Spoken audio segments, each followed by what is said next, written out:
Good evening, Kaligit Americans. Welcome back po dito sa ating YouTube channel. Nandito na naman nga po ako, si Gandara, ang inyong po Kaligit Americans na maghahatid po sa inyo ng mga latest na update and fresh na balita hinggil po sa TVJ and Legit Americans. Kaya naman, kung hindi ka pa nakaka-subscribe dito sa ating YouTube channel, maaari mong pindutin na subscribe button dyan sa baba. And of course, ang notification bell para maging updated ka at una sa mga inilalabas natin mga balita. Samantala, para naman sa atin pong mga masusugid na taga-subaybay, narito nga po Kaligit Americans ang ilan sa mga napili po nating i-shoutout for today's video. So, shoutout nga po dito kina Miss Antea C. Bandal, Pahima Salalima, shoutout, Mel Gibbs Vergara, shoutout, Miss April Cordero, Sir Ramoncito Villanueva, and Miss May Flor Galesio. Magandang gabi po sa inyong lahat. Ganon din po dito kina Sir Edgardo Manalastas, Divino De Leon.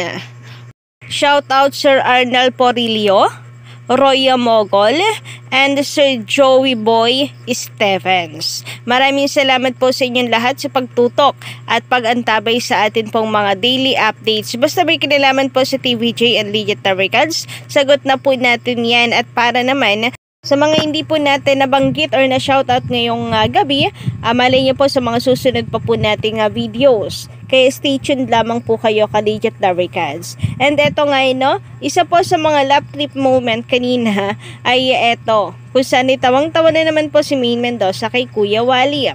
Kitang-kita nyo naman Kaligit Americans, si Maine, ayan napaupo, si Raisa tawang-tawa din. Napakapayat pa din po kasi dito ni Kuya Wally sa larawan. So tawang-tawa itong si Maine Mendoza. So isa lang po yan sa mga magagandang pangyayari kanina. At the same time ay isa rin po sa masayang pangyayari ay si Aling Poring, ayan, napabisita po sa sugod bahay. Kaya naman nakakatuwa na si Aling Poring ay nakabalik na po dito sa sugod bahay. At meron pa pong inaabangan ang mga tao para maging kompleto na po ang sugod bahay kagaya nung dati. Pero alam naman po natin na hindi po pwede sa ngayon. So pa-comment na lamang po kung kayo po ay may idea sa tinutukoy ko po na gusto pong maibalik din ng mga Kaligit Americans natin, pero mukhang malabo.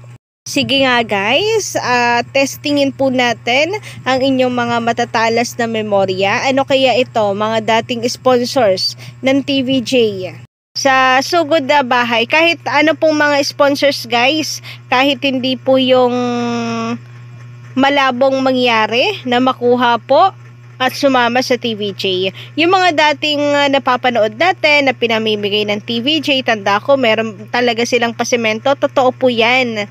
Meron pa nga pong mga Villarica.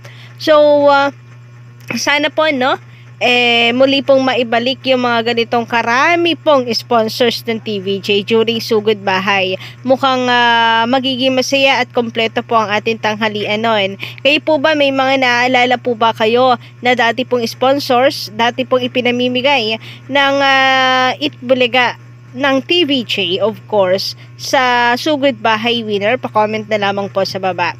Anyway, narito nga po na speaking of Itbulaga, narito nakakalungkot na mula po nung napasa kamay ng Tape Inc. ang Itbulaga na YouTube channel ay bigla pong lumagapak ito, bumulusok pababa. Kitang-kita po natin yung performance ng analytics ng YouTube channel ng Itbulaga. Grabe yung naiambag ng TVJ sa Itbulaga YouTube channel. Nakatala po sila ng mahigit 1 billion total of views. Tapos nung mapasa kamay ng Itbulaga tape, mapasa kamay ng tape, biglang bulusok pababa. So parang biglang pumangit po ang analytics ng TVJ dahil dito. And darito nga po, tingnan po ninyo yung graph. Ayan, puro pababa, bulusok po talaga. Kailan lang po yan ginagamit ng tape, pero ganito na agad ang itsura po ng graph ng YouTube Analytics po ng Itbulaga. So, kung makikita nyo nga po dito, Kaligit Americans, namumula. no? Sobra pong namumula. Ang total video views o weekly po ng TVJ. Ibig sabihin pag namumula po yan, bumababa. Kita nyo rin naman, yung bulusok po dito pababa. Video views for last 30 days naman, ganun din namumula. 71% po ang nawala pababa. Sa subscriber naman guys, ay total subscriber po nila ay namumula rin. So kung makikita po ninyo dito, sa baba po yung graph na yan ay weekly. Then itong sa taas, subscriber for the last 30 days, 400% biglang pong bagsak, negative 30k. Ibig sabihin 30k po yung nawala na sa kanila. Kasi 'di ba, nasa 5,532. So parang 5,320,000 yun guys. But after malagasan po ng 30,000, naging 5,290,000 na lamang po ang subscribers ng Itbulaga Official. So tamang-tama po sa 5.29 subscribers po nila, 'di ba? So biglang lagapak po ay ang subscribers ng Itbulaga. Nakakalungkot pero yun po ang mangyayari talaga dahil ang may access po niyan ngayon ay ang Tape Inc. So wag na po tayong umasa na tataas pa dahil for sure sa pabulusok lamang po yan. Dahil nga kakaunti lang naman po ang kanilang viewers, live man or kanila pong uploads na video. Kasi nga kahit nasa kanila po ang 5 million subscribers na YouTube account ng Itbulaga, hindi po mababago ang katotohanan na kakonti lang po ang may gusto sa kanila.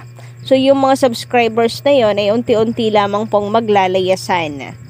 And katunayan nga po niyan, Kaligit Tabricats, narito po ang panawagan ng mga tao or ng mga legit Tabricats. Unsubscribe sa YouTube channel ng Itbulaga Official.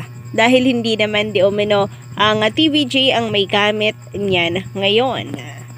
And para saan nga naman ang pag-subscribe dito sa YouTube channel ng Itbulaga kung hindi naman po TVJ. Ang kilala po nating Itbulaga ang gumagamit nito. Sabi nga po dito ni OG Tabricats, pinaghirapan ng legit Tabricats yan. Huwag pong tangkilikin kung iba naman ang gagamit. Monetize pa yan. Ibig sabihin, pera lang habol nila. Hashtag legit Tabricats, TVJ on TV5, E80 TV5, Jowa Pao Main Mendoza, unsubscribe now. Sabi naman dito, OMG, mag-unsubscribe na tayo. Di na to yung original na Itbulaga. Wala naman sila Tito, Vic, and Joey. Baka inex ni kayong FB. Wag naman po sana. Gusto nila instant, di yung sariling sikap. Well, yung Facebook ay mukhang borado. And meron naman na silang tape ngayon. Nagdiriwa nga sila na may 100k na sila ngayon Tapos baka mamaya mawala po yan Tapos pagbintangan na naman po ang mga Kaligit Tabricats natin, ako salang-sala na po sila dyan. Sabi naman dito ni Bumi Imperial, sa tingin ko mas magaling ang lawyer ng tape sa legality. May mga ebidensya ang tape samantala ang TVJ walang legal na basihan. Pag may kinuha ang tape, saka sila magrereklamo. Parating unang nakakadiskarte ang tape. Baka sa susunod, kahit TVJ, bawal lang gamitin ng E80. Sabihin ng tape, nakarehistro pa rin sa kanila ang TVJ. Nako, kapag nangyari po yun, napapagalataan na po ang pagiging kahaman nila. And hindi po yan mangyayari dahil ang TVJ is Tito, Vic, and Joey. Copyright po nila yan. Kasi pangalan po mismo nila yan.